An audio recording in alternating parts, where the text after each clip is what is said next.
We're moving into your parents' house. They've moved to the countryside, right? So that mansion is ours now.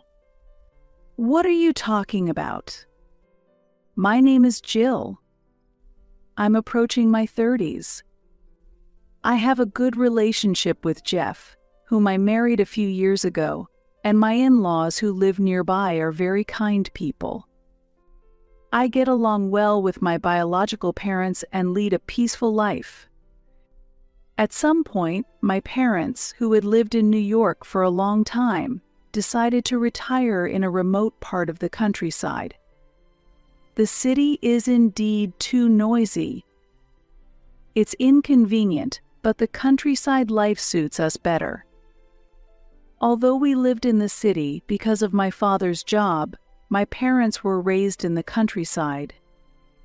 If they wish to return to the countryside, I have no reason to object.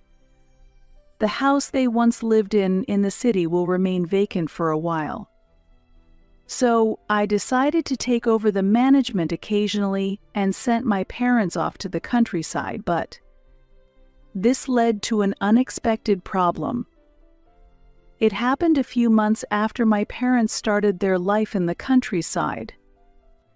After dinner one evening, I was talking with Jeff while looking at the photos sent by my parents.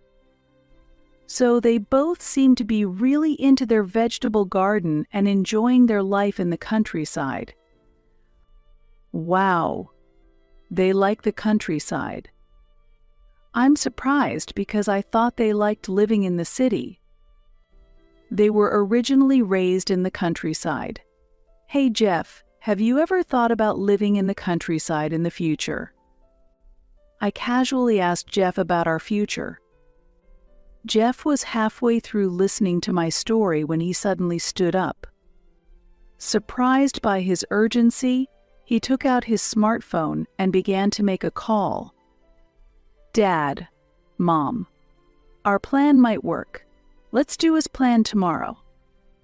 What, Jeff? What happened? I can't wait any longer. First, we have to bring over my parents' stuff.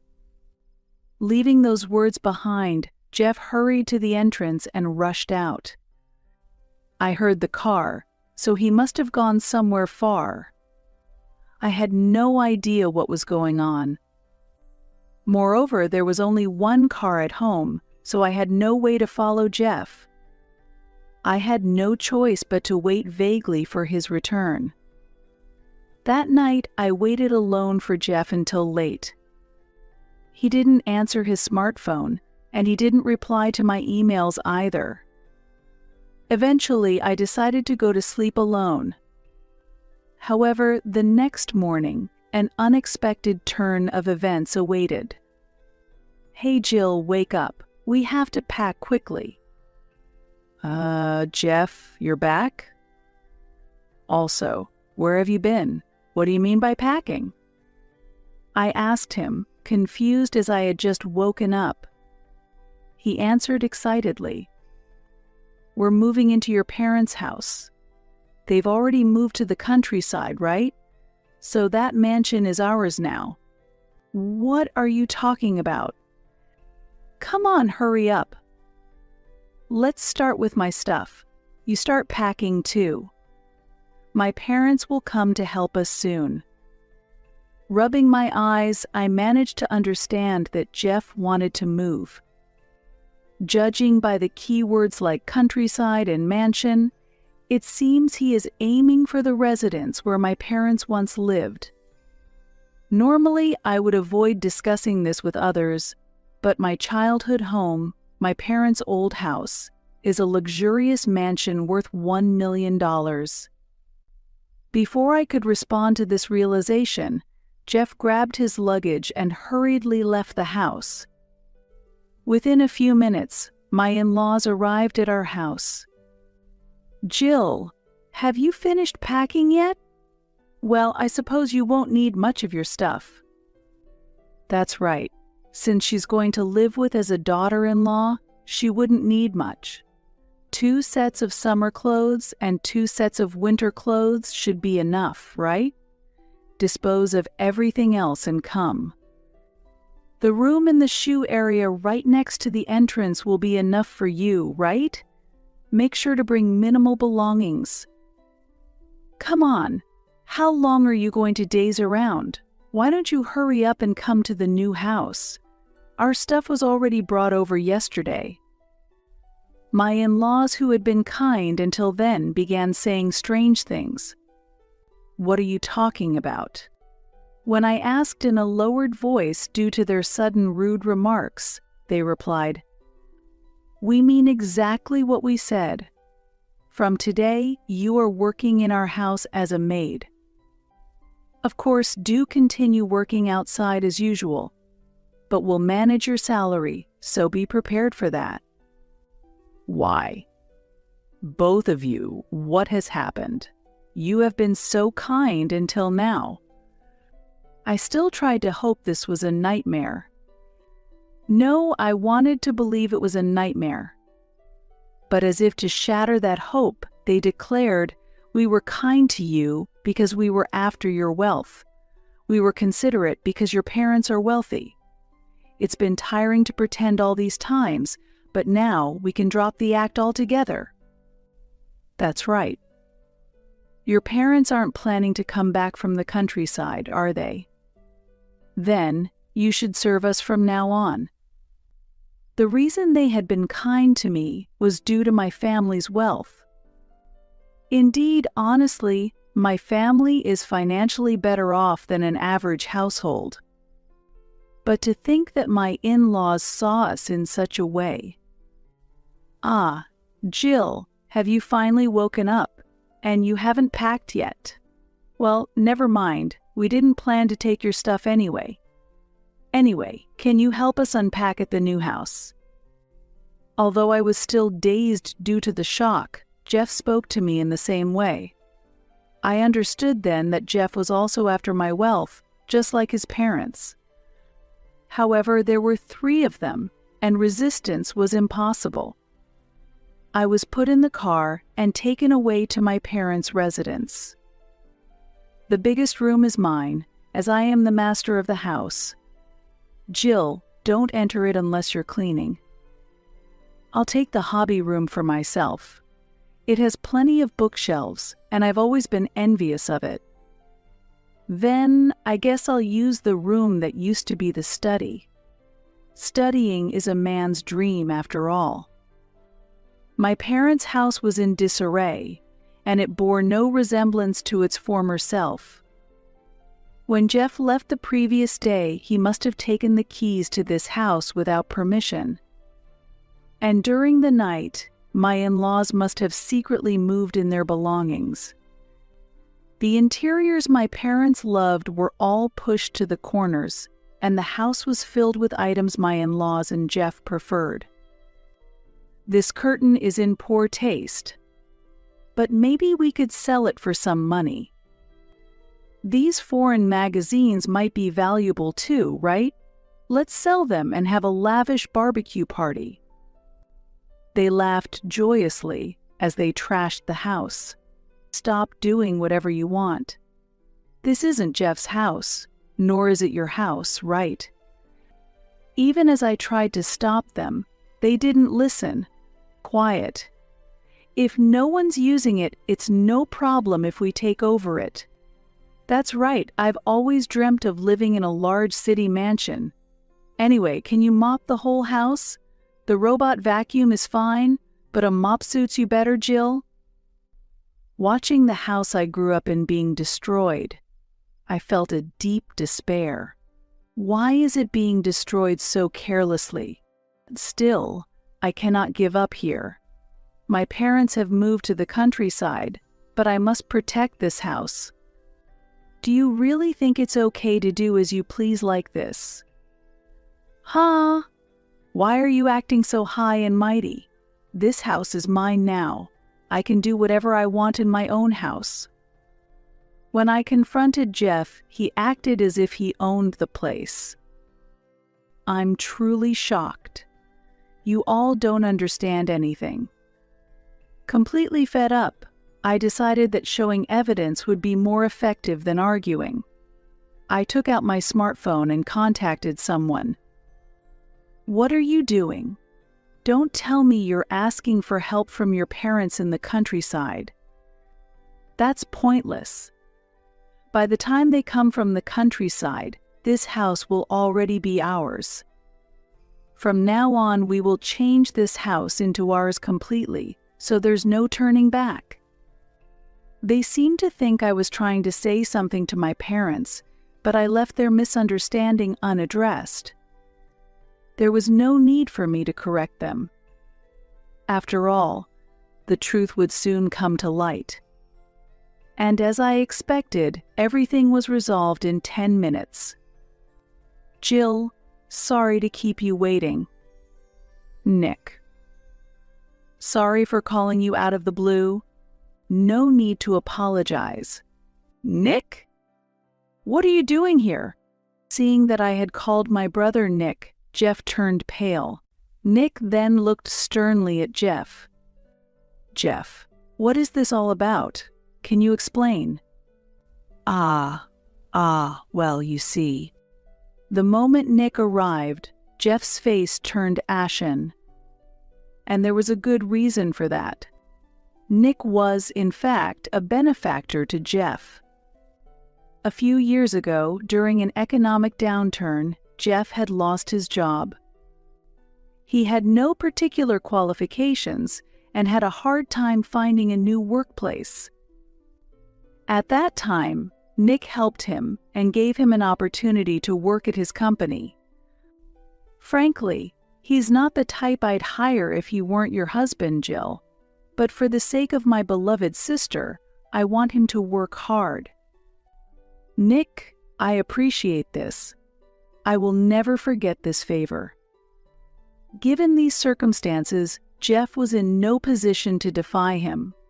Pale-faced, he struggled to find an excuse. Jill's room is the room in the shoe storage area, and you're selling our parents' decorative items? What are you talking about? But an empty house deteriorates fast. I thought it would be better if we live here and manage it. Even so, why would Jill's room be the one in the shoe storage area? And having your parents manage her salary is clearly abnormal, isn't it? That is.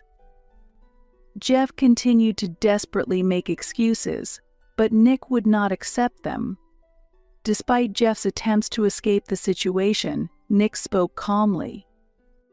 First of all, what do you mean by living in my house without permission? No, Nick, that's not it. I meant I was going to live in your parents' house. I checked with Jill, but it seems you really don't understand. This house was only borrowed by our parents from me. It's officially under my name, and it's my house. Jeff was shocked by Nick's words. However, by now, Nick and I were beyond exasperated. Because, after all, it was an obvious fact. When Jeff was laid off, it wasn't just him who was saved by Nick. Around the same time Jeff was dismissed, my father's company was also facing a financial crisis. At that time, my father was preparing to sell all his assets to clear his debts, but Nick stepped in to help. If you sell the house, Dad, we would lose our home too. So don't worry, I'll buy it under proper terms, and you two won't have to struggle with your living conditions. Since then, my parents had been living with assistance from Nick. The reason they moved to the countryside was not just because they liked it there. They also didn't want to burden Nick any further. You vandalize my house and treat my sister terribly. You're not only incompetent at work, but also have a terrible personality. I see no reason to keep employing someone like you. What? No. Nick, are you serious? Do you think I'm not serious? As Nick declared him fired, Jeff started to panic. Then he turned to me and threw out these words. But if I lose my job, Jill will be in trouble. We are married, after all. However, Jeff's statement was out of place. I no longer wanted to trouble my brother, and I made my position clear. What are you talking about? Considering what you've done to me, divorce is obvious, isn't it? A. So even if you lose your job now, it has nothing to do with me. Honestly, I think it serves you right. Don't say such things. It will be tough for my parents too. Hearing Jeff's words, my in-laws, who had been silent until then, also spoke up. That's right. Jill is kind-hearted. She wouldn't do such a thing. We had a good relationship, didn't we? Did you forget what you said to me this morning? Do you really think I would worry about your future now? That's impossible. At that moment, Jeff and my in-laws realized that my brother and I were not going to give in. Eventually, they followed my brother's orders and removed their belongings from our family home. Later, the family lawyer, whom my brother had contacted, was present as we discussed the divorce. Look, I'm going to be unable to work soon, so transfer all the property to me.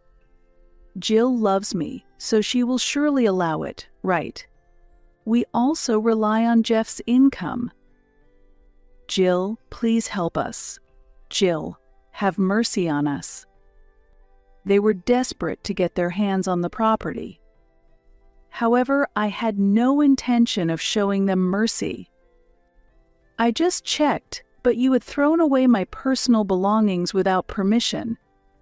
That included valuable jewelry, you know. We thought it was cheeky for you to own such things, so we threw them away for you. Ah, you've admitted to throwing them away, so you'll have to compensate me. A. Mom, what are you doing? The discussion was completely led by us from the beginning to the end. Jeff and his parents had thrown away many of my belongings from the previous night until then. This included unopened cosmetics and valuable accessories, as well as some very expensive out-of-print books.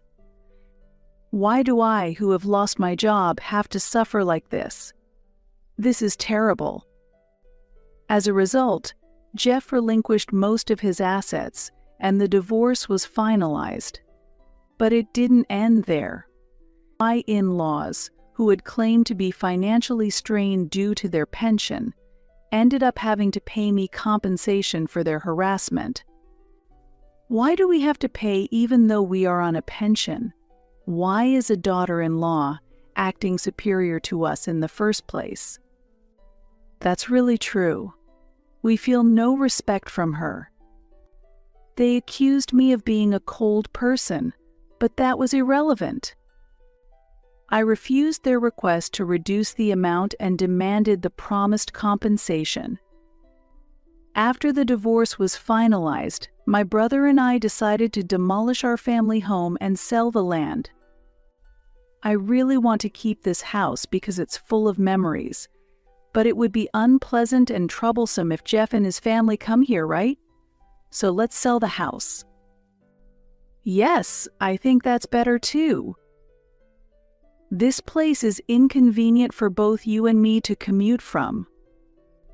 The house was filled with many memories, and I would have liked to keep it as it was. However, the thought of Jeff and his family stepping foot there is extremely unpleasant and would also be a hassle, making it a major burden for us. We have many photos taken as a family, and these photos will forever remain vivid in our hearts. These memories will never be forgotten. But what is even more important is completely cutting ties with Jeff and his family and starting a new chapter in our lives. This allows us to embrace new happiness and a peaceful life. Afterward, I continue to work actively as before, enjoying my days. My brother is also expanding his business, leading a busier yet more fulfilling life. Additionally, my parents have passionately embarked on a new endeavor of growing different types of vegetables, planning to take on the challenge of cultivating new varieties. I heard that Jeff and his parents are facing financial and professional difficulties and have even lost their place to live. However, their situation has no impact on us now. We are now focused on saying goodbye to the memories with Jeff and his family and starting a completely new life. What we understand is that there are things far more valuable than money or the luxury